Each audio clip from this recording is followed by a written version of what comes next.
New weapons unveiled, like this intercontinental ballistic missile, over 100 aircraft, and more than 10,000 troops.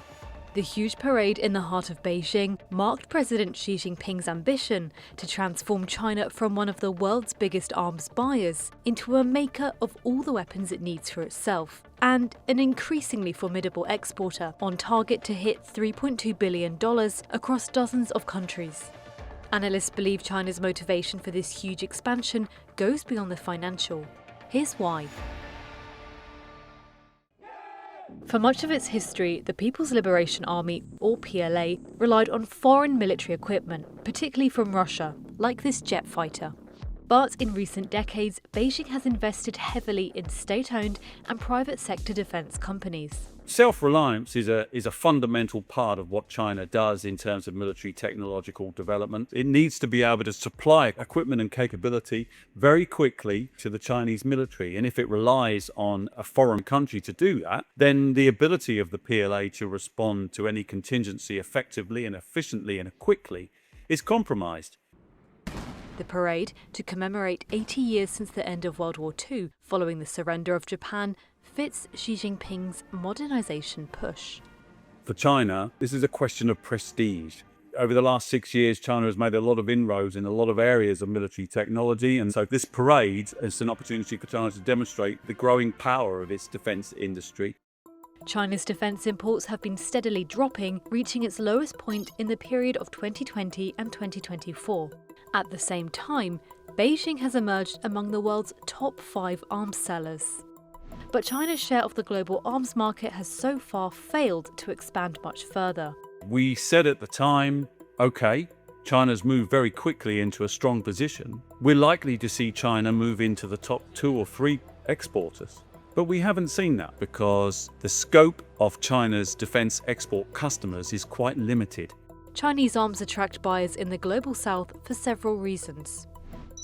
The relatively low price, the wide range of products from drones to missile systems and military helicopters, fewer restrictions on how to use them compared to Western arms, and the many different ways of paying for the equipment. China is able to sell its equipment to countries that have not much money, that don't have many options to buy from, perhaps because the US is not willing to sell to them. China is very adept at being able to sell military equipment for minerals, or in exchange for energy, or in exchange for gas, or in exchange for many other things. But it's not able to sell its military equipment to mature markets who have a strong defense industrial base and are active in procuring equipment from the US and Europe. Chinese arms are also still widely perceived to be inferior to Western arms. Defense experts say Chinese weapons are largely untested in combat and suffer from quality and performance problems. Some analysts add the quality of the arms that China is exporting is not the same it provides to its own troops. But in May 2025, during a short confrontation between Islamabad and New Delhi, Pakistan's Chinese-made aircraft reportedly managed to down India's French-made military aircraft. We still don't know really what happened, and so I take that with a pinch of salt.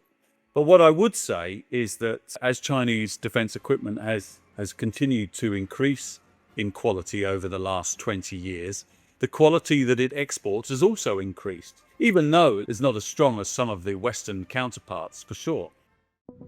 Military parades are an opportunity for countries to show off their wares to potential buyers across the world. But China is not motivated by money alone. The driver for China in exports is not the funds, it's the influence that it can gauge in the emerging markets through the exports.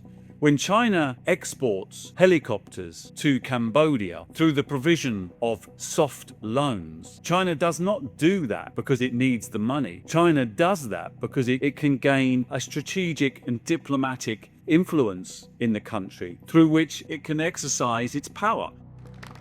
China also uses the parade to telegraph its position to the world. It is a message to the US, to US allies in the region that, hey, China is an advanced military capability and China is able to act on its strategic requirements through its military, and it better be taken seriously. That's the message, really.